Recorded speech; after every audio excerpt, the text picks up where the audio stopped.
Good morning. आज बात करेंगे राशियों की और उनके स्वभाव की। और ये समझना है कि राशियों का उपयोग प्रेडिक्शन के लिए जब आप कुंडली अध्ययन करेंगे तो उसमें राशियों का यूज़ कैसे किया जाता है, वो मेन इम्पॉर्टेंट चीज़ है। एक महत्वपूर्ण चीज़ और, जब हम बात करते हैं लग्न की, तो याद रखिए जब हम राशियों की बात करेंगे तो जो कथन आप लग्न के लिए कहेंगे वही चंद्र राशि के लिए भी मान्य होगा। महर्षि पराशर और ऋषि वराहमिहिर ने बहुत स्पष्ट किया है कि चाहे वो जन्म राशि हो चाहे वो लग्न हो, दोनों के लिए एक ही कथन माना जाएगा। तो आप देखेंगे कि आपकी कुंडली में कुछ चीज़ें चंद्र राशि से मैच होंगी और कुछ चीज़ें लग्न राशि से। ये बहुत अच्छा एक पॉइंट है जब हम बात करते हैं जन्म समय के संशोधन का। जब हम शोधन करना सीखेंगे उसके लिए हम एक चीज़ जान सकते हैं। देखिए एग्जाम्पल समझ लीजिए। मान लीजिए ये कन्या लग्न की आपकी कुंडली है और चंद्रमा बैठा है आपका यहाँ पे एरीज में, मून मेष राशि में। अब आपने मैच किया कि आपकी दोनों में से चीज़ें 20% मैच हो रही हैं। तो आप क्या कर सकते हैं, आप 5 से 7 मिनट समय जब चेंज करेंगे अपना जन्म का, तो या तो आपका लग्न 7 बन जाएगा या फिर 5 बन जाएगा, आगे पीछे घूम जाएगा अगर टाइम एरर होगा तो। उसके बाद कुंडली निकाल के आप चेक कर सकते हैं कि क्या अब चीज़ें मैच हो रही हैं। ये एक स्टेप है जब हम जन्म समय का संशोधन करते हैं। लेकिन अगर किसी के साथ ये प्रॉब्लम है कि नहीं मैच होता बिल्कुल भी, तो ये तरीका अपना के एक बार चेक कर सकते हैं कि कहीं जन्म समय में कोई हेरफेर तो नहीं है, क्योंकि 5 से 7 मिनट में भी कभी कभी लग्न चेंज हो जाता है। चलिए अभी बात कर लेते हैं अपनी राशियों की। पहली राशि है मेष राशि। अग्नि तत्व की राशि है और स्वामी है मंगल, सब जानते हैं। किन चीज़ों की कारक है? मेष राशि कारक है आपके साहस की, एडवेंचर की। गतिशीलता देती है आपको, कॉन्टिन्यूटी देती है। आतुरता, ये हेस्टी बना देती है लोगों को, हेस्टी डिसीजन हो जाते हैं। अहंकार भी देती है, जब मैलेफिक हो जाए तो व्यक्ति अहंकारी हो जाएगा। क्या चाहती है? इसको लीडरशिप चाहिए, इसको डोमिनेंस चाहिए, वर्चस्व चाहिए, सेल्फ रिस्पेक्ट की डिमांड करती है। क्या पसंद है? फॉरेस्ट पसंद है, माउंटेन्स की वाली जगह इसे पसंद आती हैं। ग्रंथों में बहुत स्पष्ट लिखा है कि मेष राशि के जातक फॉरेस्ट या माउंटेन में विचरण करने वाले होते हैं। हालांकि प्रैक्टिकल सेंस में हम उसका एप्लीकेशन करेंगे। तो इसके एग्जाम्पल देख लेते हैं कि यूज़ कैसे करना है। हाँ, एक चीज़ और है, बहुत स्पष्ट दिया गया है कि ये अल्प संततिवान राशि है। हालांकि आज के परिप्रेक्ष्य में ठीक भी है, क्योंकि पहले समय में 8 से 10 संतानें, 4 से 6 संतानों की बात होती थी। आज के समय में इतना नहीं होता। लेकिन अगर कहीं परेशानी है संतान को लेके, तो मेष राशि में अगर फिफ्थ लॉर्ड बैठा हुआ है तो समझ लीजिएगा कि हो सकता है वो राशि की वजह से संतान ना हो रही हो। तो वो आगे डिस्कस कर लेंगे। एक प्रॉब्लम और है इन लोगों के साथ में, ये लोग बहुत जल्दी किसी पे भरोसा कर लेते हैं। और प्रॉब्लम ये नहीं है कि भरोसा कर लेते हैं, परेशानी ये है कि ये जानते हैं कि इस व्यक्ति ने इनको पहले भी धोखा दिया है, लेकिन फिर भी ये कॉन्टिन्यूस उस पर भरोसा कर लेते हैं। चलिए एक एग्जाम्पल पहले समझते हैं, छोटा सा एग्जाम्पल लेते हैं। मान लीजिए 7th हाउस के लॉर्ड की दशा चल रही है, प्रत्यंतर दशा आई कुछ दिनों की। अब 7th हाउस किसका है? मैरिज का भी है, बिजनेस का भी है। प्रत्यंतर दशा आई और आपका प्लान हुआ ट्रैवलिंग का, चूंकि ये ट्रैवलिंग का भी है, आपको घूमने जाना है। और गोचर में कहीं इस ग्रह का, जो इस घर का जो मालिक है, प्लानेट है, वो कहीं अगर मेष राशि में है, उससे संबंध बनाता है, तो आप घूमने के लिए हो सकता है फॉरेस्ट वाले एरिया में या माउंटेन वाले एरिया में चले जाएं। तो ये तो एक बहुत छोटा सा इफेक्ट है कि गोचर में कैसे इफेक्ट करेंगी ये चीज़ें। एक एग्जाम्पल और है, कन्या लग्न की कुंडली है, तो एरीज हुई आपकी यहाँ पे, 8वें घर में मेष राशि हो गई। अब ये जो प्रोफेशन का लॉर्ड है, ये हुआ आपका मरकरी, ये आके बैठ जाता है 8th हाउस में। और इसकी डिग्री भी मेंशन कर देते हैं, लेट से 27 डिग्री के आसपास का है। अभी कहने को तो लग्नेश है ये, तो लग्नेश को अष्टम का असर नहीं होता, भाव नहीं लगता, लेकिन क्या प्रोफेशन में इसको ऑब्स्ट्रक्शन नहीं आएंगे? बिल्कुल आएंगे। और चूंकि कमज़ोर होके बैठा है तो और भी आएंगे। अब ये तो सबको पता है कि आएंगे, लेकिन होगा क्या? ऑब्स्ट्रक्शन किस तरह से आएंगे? तो घर में तो कोई संबंध दिया नहीं है ऑब्स्ट्रक्शन का, ये आएंगे राशि से। क्या आएंगे परेशानी? इसको परेशानी आएगी डोमिनेंस की, लीडरशिप की। ये मांगेगा और इसको मिलेगी नहीं, वो परेशानी होगी। चूंकि अष्टम में है तो हो सकता है व्यक्ति को अहंकारी बना दे, इसलिए परेशानी आने लगे। तीसरी चीज़, हो सकता है अपने कलीग पे आंख बंद करके भरोसा करता हो और उसी की वजह से इसको जॉब में हर बार नुकसान होता हो। तो राशियां अपने इफेक्ट देंगी ही देंगी, चाहे वो कुछ भी हो। तो आपको ध्यान रखना है कि रेमेडी देते समय हमें किन चीज़ों का ध्यान रखना है। केवल प्लानेट से संबंधित रेमेडी दे दें या देखें कि राशि भी क्या दे रही है। एक एग्जाम्पल और देख लेते हैं, मेष राशि से संबंधित है, इसलिए हम बात करेंगे सेकंड हाउस की, जहाँ पे मेष राशि है। मुझे केवल इतना समझना है कि गुरु जो है वो मेष राशि में बैठा है, ये अपने दशा में क्या काम करेगा, कैसे परिणाम देगा। चूंकि ये लग्नेश है और 10th हाउस का लॉर्ड है, तो जब इसकी दशा चलेगी तो कैसे परिणाम आएंगे? आपको पता है मेष राशि आपको क्या क्या देगी। मेष राशि आपको डोमिनेंस देगी, वर्चस्व देगी, अथॉरिटी भी दे देगी, यानी और काय में देगी? जॉब में देगी, आपके काम के संबंध में देगी, यकीनन देगी, क्योंकि जुपिटर मेष राशि में बैठा हुआ है। ये कुंडली है स्वर्गीय श्री किसकी कुंडली है? हाँ हाँ, ये चार्ट है श्री अरुण जेटली जी का। जुपिटर की दशा में करियर में उन्होंने बहुत अच्छी ग्रोथ मिली उन्हें, और जो ग्रोथ मिली उसका स्वभाव क्या था? डोमिनेंस मिला, अथॉरिटी मिली, वर्चस्व मिला, क्योंकि पॉलिटिक्स में थे तो उनका दर्जा जो था वो बढ़ता गया, ऊपर जाते गया ग्राफ। तो राशियों का प्रभाव यहाँ आया ही आया। हमें देखना पड़ेगा कि जो मैं प्रोफेशन कर रहा हूँ उसका नेचर कैसा होगा, वो स्वभाव का रिजल्ट जो है वो कैसा मिलेगा। उसके बेस पे भी आप ये डिसीजन ले सकते हो कि जातक को क्या काम कराया जा सकता है। अगली राशि देख लेते हैं। अगली राशि है वृषभ। पृथ्वी तत्व की राशि है, स्वामी शुक्र है। कारक देखते हैं, ये स्थिर राशि है। स्थिरता पसंद होती है, स्थिरता देती है, शिथिलता देती है, थोड़ी सी लेजीनेस मानी जाती है। लेकिन इसकी अच्छी बात यह है कि ये जो मटीरियलिस्टिक काम है या लोगों से डीलिंग है या सांसारिक कार्य है उसमें व्यक्ति को बहुत शार्प बना देती है, विलासिता देती है और खान पान देती है। और ये है स्वार्थ। जब ये मैलिफिक हो जाए तो व्यक्ति को स्वार्थी भी बना देती है। ऐसे जातक आपको जब लग्न हो जाएगा, मतलब वृषभ लग्न के हो जाएंगे, तो शांत स्वभाव के दिख सकते हैं और भरोसेमंद हो जाते हैं। इसके भी एग्जाम्पल देख लेते हैं। देखिए, ये कुंडली हम पहले भी डिस्कस कर चुके हैं शायद। अच्छा, ये नहीं किया, हाँ ये किया है ना, ठीक है। बहुत छोटा सा एग्जाम्पल है, मैं बात कर रहा हूँ वृषभ राशि की।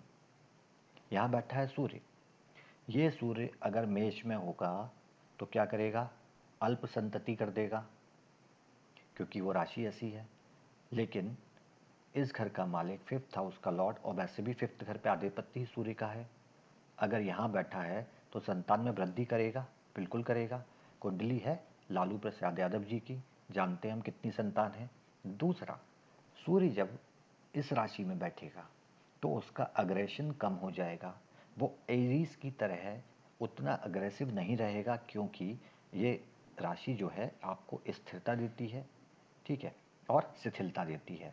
लेकिन साथ में एक चीज़ और है, इस राशि में रहने से आप सांसारिक कार्यों में आपको दक्षता मिल जाती है।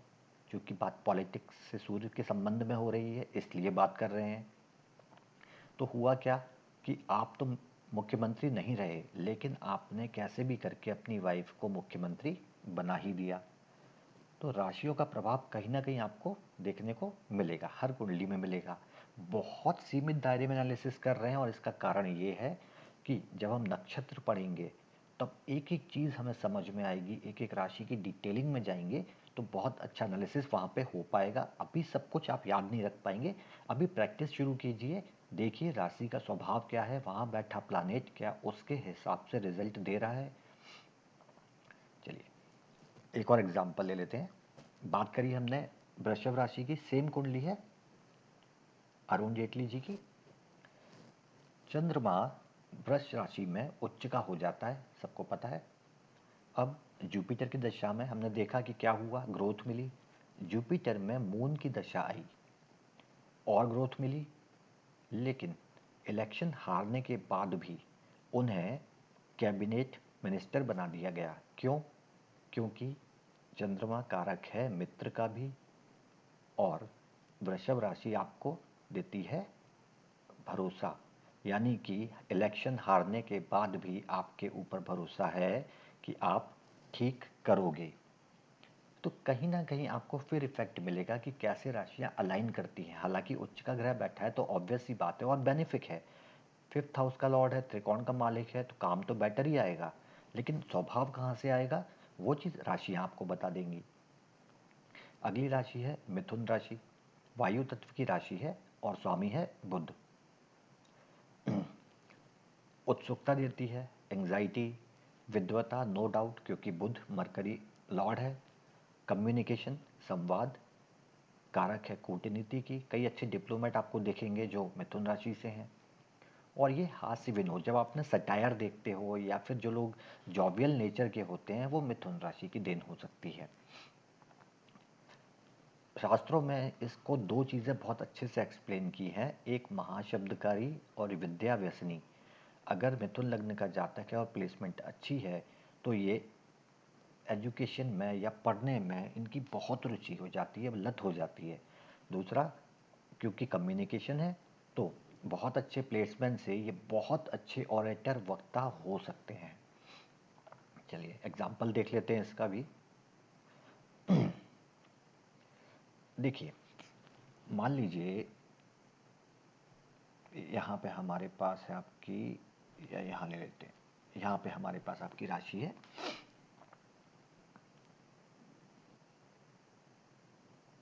बीच में सेंटर पे बना लेते हैं। सेवेंथ हाउस है आपका जिसका ओनर है सैटर्न। सैटर्न जाके बैठ गया 12वें घर में, बिठा देते हैं पहले इसको, ठीक है। अब प्रॉब्लम क्या आएगी कि भाई मैरिज लाइफ में प्रॉब्लम है, तो ये तो देख के हर कोई बोलेगा कि हाँ ठीक है 12th में है इसलिए आई। लेकिन प्रॉब्लम का नेचर क्या होगा? अब सैटर्न यहाँ पे पूरी डिग्री लेके बैठा है, लेट्स से 15 डिग्री का बैठा है, ठीक है। राशि कौन सी है? 3 नंबर राशि।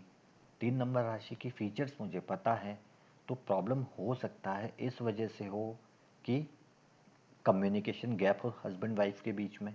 दूसरी चीज़ ये हो सकता है इस वजह से हो कि इतनी उत्सुकता हो कि किसका फ़ोन आया, किसका मैसेज आया, ये बताओ।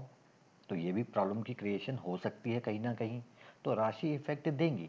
12th हाउस प्रॉब्लम देगा, प्रॉमिस करेगा प्रॉब्लम का तो देगा, लेकिन नेचर क्या है वो राशि डिसाइड करेंगी। तो अब रेमेडी सैटर्न की दूं या इसके लॉर्ड मरकरी की दूं? अब ये सोचिए, क्योंकि चैप्टर अभी रेमेडी का नहीं है, लेकिन आप लोग फोकस करिए कि किस तरह से चीज़ें सॉल्व हो पाएंगी। ओके, एक और अच्छा एग्जाम्पल है।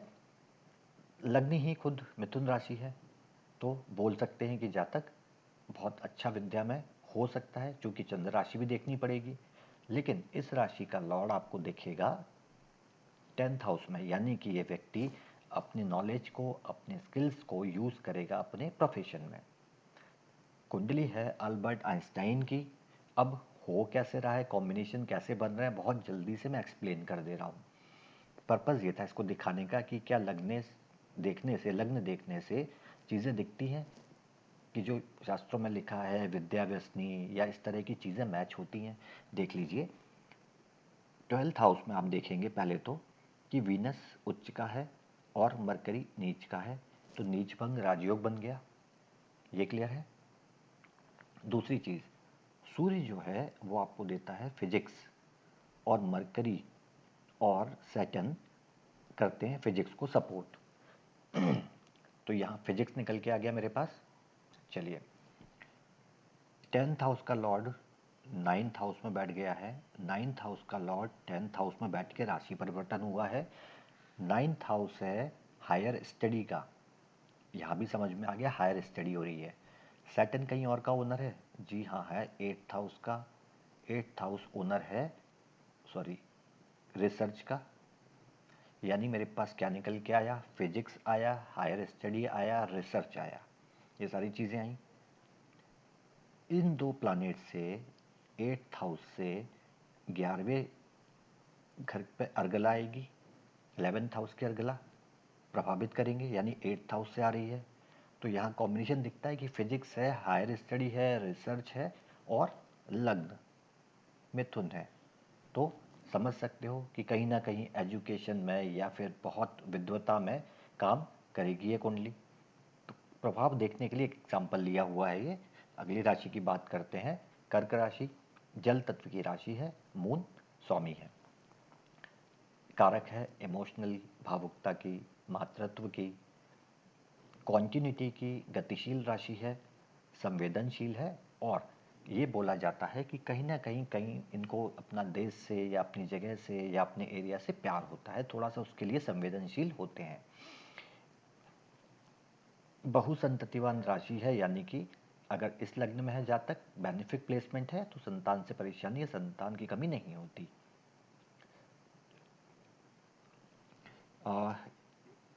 फोर्थ हाउस खुद लग्नेश है, इसलिए हम सीधे बात कर रहे हैं व्यक्ति की जो इस लग्न में जन्म हुआ है।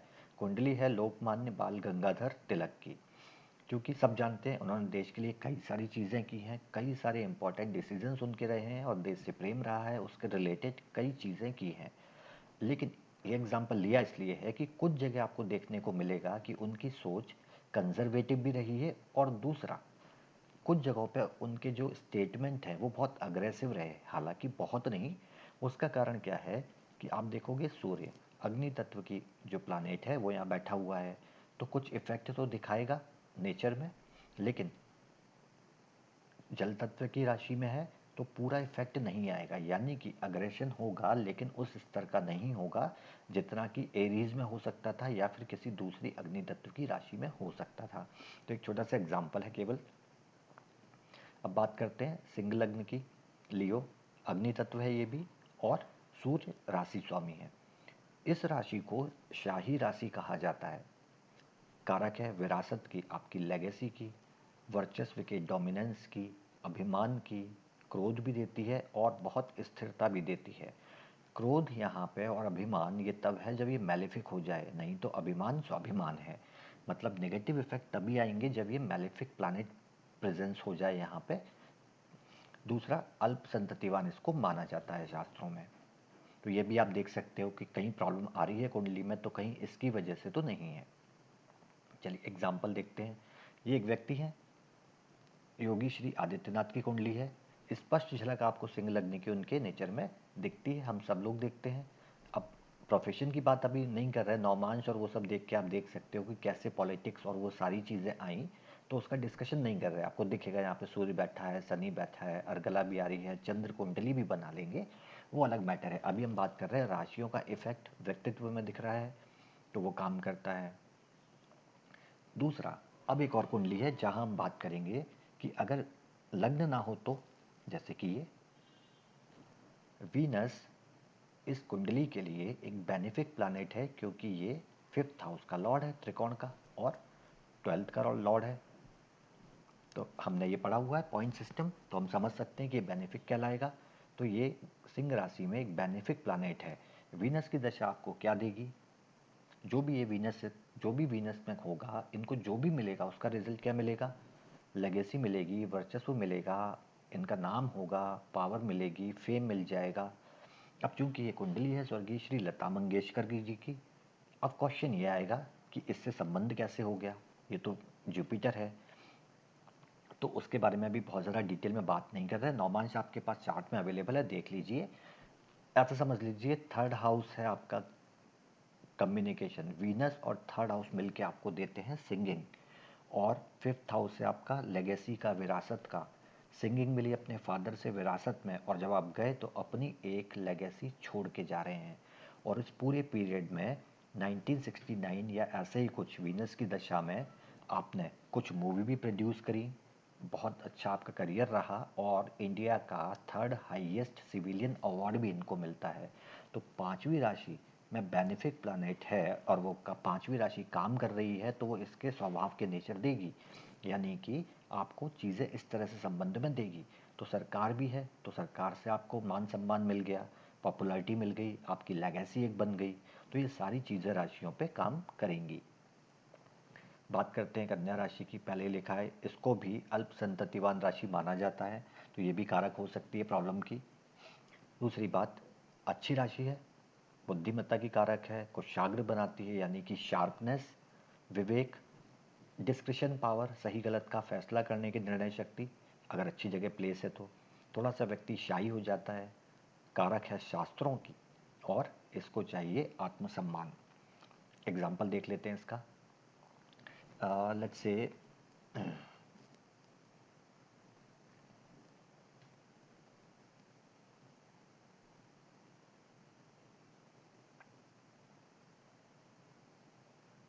कुछ प्रॉब्लम है क्या इसमें, चेक कर लो एक बार।